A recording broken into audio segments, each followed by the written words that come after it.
So our next guest, I'm super excited about. He used to work for a client of mine. He is now helping me with my marketing because Lord knows I really needed the help. It was bad. And now he is in the job market and he's a marketing expert. So let's bring on Geoff. Hey, good morning. How are you?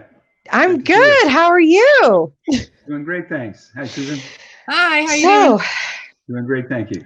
God, so first of all, guys, if you go to my website, it's already looking way better. It's going to look even more better. All thanks to this guy. Wait a minute, over there, that way. All thanks to Geoff. So if you're an entrepreneur watching or a hiring manager and you're looking for someone who does marketing communications, that type of marketing and management of marketing, that type of thing, this is your guy. He's phenomenal. He has fintech experience. He has experience working with HP. He's really wonderful. Also hire Susan because she'll fix all your communication problems. She's really great. And she's super funny. Trust me, you want to work with her every single day. So, and we have dropped Geoff's LinkedIn in the comments. So anybody that wants to connect with him, please do.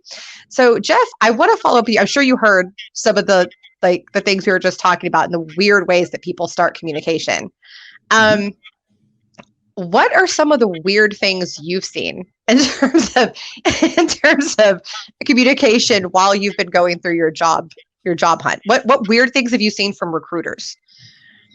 From recruiters, I've gotten stuff in the mail from them, swag around jobs. Want swag. Wait a minute. Whoa, back that up. That's not a bad thing. It's not a bad thing. It's a very different thing. So as part of the interview process, they put that into play. All right. I've gotten the interesting thing that's come up lately is there's been a lot of personality tests that come into play. So you fill out an application, then you get an email back and says, hey, can you go and take this personality test? And can we talk about that real quick? I hate them. What is your take on them? Well, I mean, there seriously were questions like, if you were a fruit, what kind of fruit would you be? No, stop. No. Yeah. And it's wait, what kind of fruit are you, Geoff? I need to know real quick. A grapefruit, a little sour. That is the dumbest thing. What does that have to do? And my take, by the way, on these in general, guys, first of all, they're a complete waste. They just waste the applicant's time. These people are busy just like you are. So HR people and all that, don't give people a personality test. It means you don't know how to do your job. Okay, that's what that means. Number two, it's really a stupidity test. Are you smart enough to make sure you give all the answers you know we want? That's really what it is. And some of them aren't small. I mean, 21, 25 questions take you an hour and a half that you're investing into it. The biggest one I ever saw was 162 questions. Oh my goodness. Wow. That's huge. Yeah. I emailed that company and said, why are you doing this? You're going to lose great candidates. This is the most idiotic thing I've ever seen. And what's funny is the HR lady got back to me. She goes, I know. I've been trying to get rid of it for forever. It's terrible. And it's just impractical. Susan, are you seeing stuff like that too? I have. One I had was, and I can't remember the name of it, but it's fairly popular. 2 questions: how you think you should behave and how you actually behave. And you choose from like 50 adjectives. And yeah, it makes me crazy because I'm kind of like, first of all, one of the adjectives is, are you talkative? It's like, well, okay, yes and no. Depends on the scenario. If I'm with Catherine, if I'm with friends, I'm going to talk. But if I'm in a meeting, I tend to be a little bit more reflective and listen a lot more, and depending on who that meeting is with too. So I don't think it's a true representation of who you are. Right. Those kinds of things, they're crutches, and it's a way for people to make an excuse as to why they're not good at their jobs. If you don't know how to interview, that's when you use those kinds of things. There is nothing that comes from those that is any kind of actual use. Okay. And talent and tests in terms of actually testing skills tests should only be used in very specific circumstances and should not be right off the bat. That should be a down the road. We're pretty sure we want you. Okay. Now let's just make sure you really know what you're doing. Thoughts on that, Geoff? Does that make sense? Yeah, it makes complete sense. I mean, you have to understand the job in order to answer the questions, and you need to be able to have the context around what it is you're going to be trying to get done for them, right? Because at that point, then you start to say, how do we match in? How does the team look? How does the other resources engage? What tools are in play, and how do we build it? 100%. You have to get past it first. The ones that are attached to the job application process, like you submit your application, and then it's right there. You go, and then right boom, into it, I don't know. Yeah. Like, no. I was really curious if that job was going forward, what were the other fruit on the team? I mean, right? What was I being paired up with, right? Gosh. And by the way, a couple of other people apparently have been asked some of these ridiculous questions too and had to do. They're saying, yeah, me too. I've had to do this too. I'm sorry, guys. First of all, I'm sorry that you've had to do that. That's completely ridiculous. So one thing I want to ask you about, Geoff, because you and I have talked about discrimination in the hiring process recently and with companies, just inside of companies, whether it's promotions, anything like that. So you and Susan, I have two phenomenal resources here for this. I have a marketing expert and I have a communications expert. How do you market to, and whether it's a job or the company messaging, whatever, how do you communicate that you want all of the different groups to be included, whether it's, a gender issue, a race issue, an age issue? How do you communicate that effectively that all are welcome? Start with you, Geoff. Well, from a marketing perspective, you have to speak to the broader audience. You have to be inclusive in your statements, and you have to recognize that there are attributes that people bring that are not as hard. Some of them are softer attributes. You have to really talk about the jobs to be done and the way they apply their skills. So it's not so much that you're trying to take a square peg to find a square hole and everything is going to work perfectly along those lines. It really is about trying to get the softer attributes out of the people, to be more inclusive in the language, and to broaden the top end of that funnel. So you're getting all of the best opportunity in candidates coming in for a particular role. Absolutely. So when you say be broad, can you be a little bit more specific about that? I want you to be more specific about being broad. That's Well, I think you really need to speak to the opportunity in the market that you're going after in a way that doesn't create a gender profile or a skills profile, but looks at the opportunity profile, right? Ooh, I like that, the opportunity profile. You're trying to match that person in against a particular role. There are things that will come into play. They can use skills that are not necessarily funneled into that particular profile at the beginning, but are adjacent to it and can be borrowed. So, sales and marketing are very close. They share many skills in the way you come at it. So being able to look at candidates for the skills that they have, as opposed to the profile that they had in the past, is an important component to it. Ooh, I like that. Yeah, because I'm very big on, I don't like to hire based off of resumes. I like to just talk to the person and get to know them and hire the human being and what I know that they can do. So Susan, on the communication side, once people are in the door, so you get them in here, now they're here. How do you communicate diversity and inclusion and equity to everybody in the company effectively? Part of it, I think, is that you almost have to become more generic in what you're saying so that you make sure your words are applying to everybody. I think everybody right now is learning that there's a lot of colloquialisms that we have said our entire lives without any awareness that they were offensive. And that's a lesson that we all need to kind of look into and make sure that those don't seep their way in.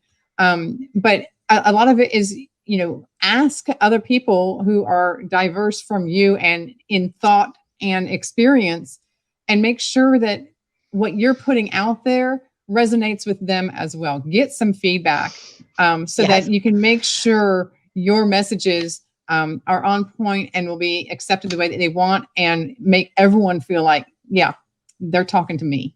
Right. Absolutely. And I like that both of you kind of said it's about being broad, right? Mm-hmm. Don't have something already in your head. And I think that's an internal thing. Don't be narrow-minded when you're making your messaging.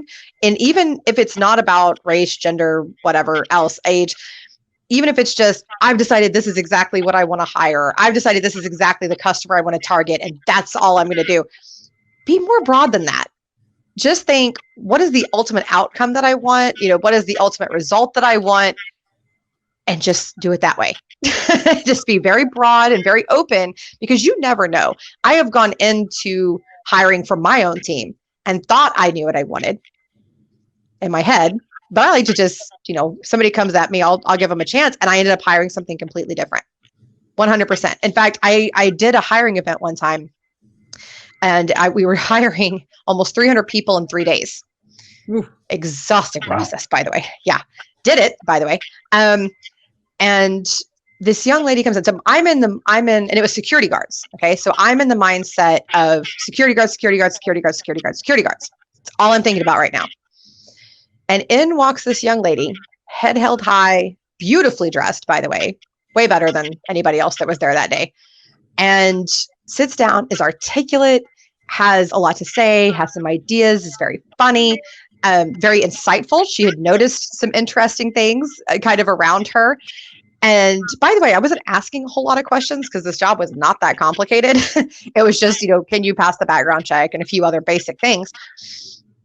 And she impressed me so much that by the end of the interview, I looked at her and I said, I'm not going to hire you to be a security guard. And she just sunk in her little chair, looked so sad. And I said, I'm going to hire you to work on my team. And I'm going to train you how to be a recruiter because I think you're going to kick butt. And she just, her eyes got so big. She said, oh, thank you. And she turned out to be phenomenal. One of the best hires I ever made. Great team member. And I wasn't looking for her. It was just, and she was there for a completely different job. I hate when recruiters go, oh, well, this is what's on your resume, so that's all you're good for. Right. Really, guys? Looking at the jobs to be done as a concept, and then you start to match the skills against what is needed as opposed to the candidate's profile from what you perceive. 100%. So really it's a more functional path in to figure out exactly, is this a match? Yes. And candidates, by the way, also learn from that story. Okay. Here's a young lady who was confident, had no particular education to speak of, no experience in this. She was so impressive that I hired her for a completely different role with better pay, benefits, the whole bit.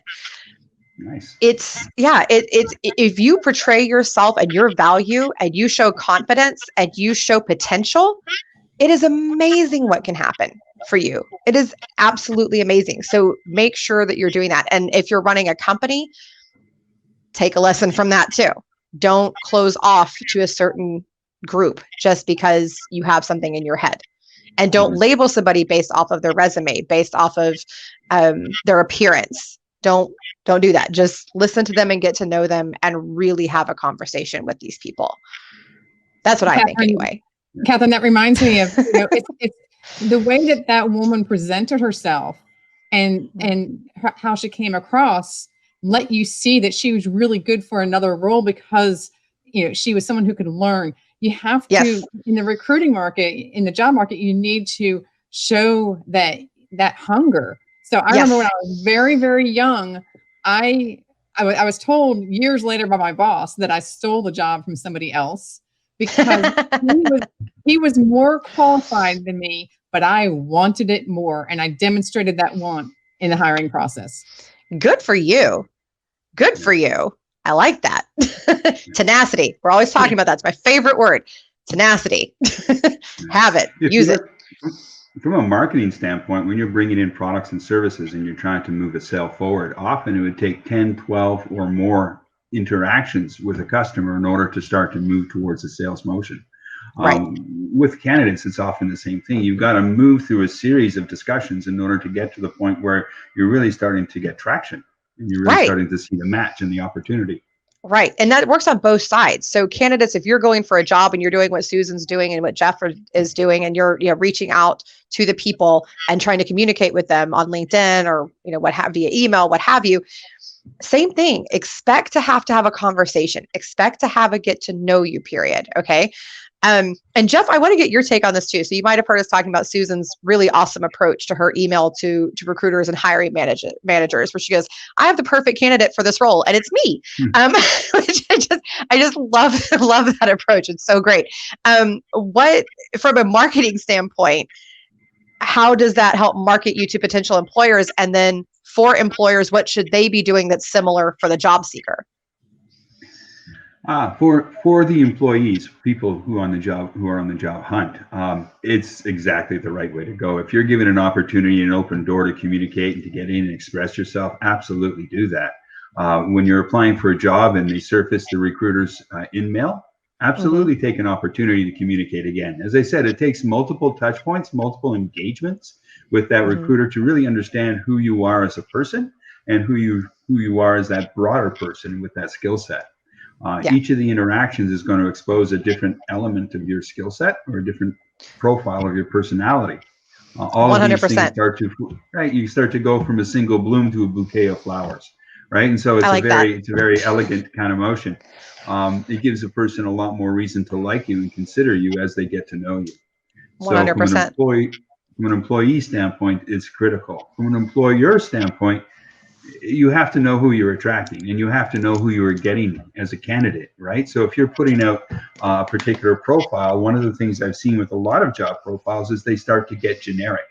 The more, you have all the suggested editing that comes into emails and everything else now, and you start to type a word and all of a sudden it gives you a sentence and says, do you want that? It's very easy to hit the tab and say, yep, that's the line, and keep going, but it makes it very generic. So the more you can customize the language to talk specifically to the opportunity, the more you can talk about the personality of the person you're trying to hire. What are the attributes in order to engage with the team? It's not a solitude.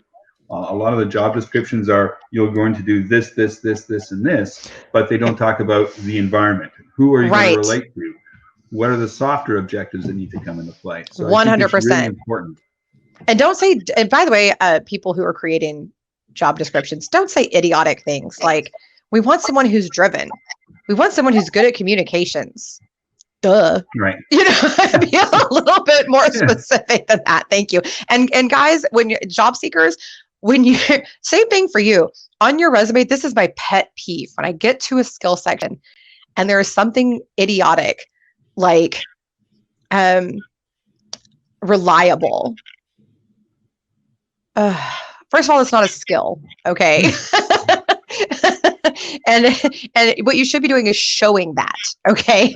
Don't put that kind of thing out there. It's okay to put soft skills, but don't put idiotic things like that, okay? It's not going to help you. Be very specific and let people know. You want to be broad on the messaging when you're on the employer side and all of that, but when you're on the candidate side, you want to be very specific about who you are, what you can do, and really portray your personal value. So I want to thank Geoff. We're coming to the end of your time, but thank you so much for coming and being on the show. Again, people, if you're looking for an excellent marketing director, Geoff is your guy. I can personally vouch for him. Thank you, Kathy. Thank you. Bye, Geoff. Thank you. Thank you. And everybody connect to Geoff. We dropped his LinkedIn.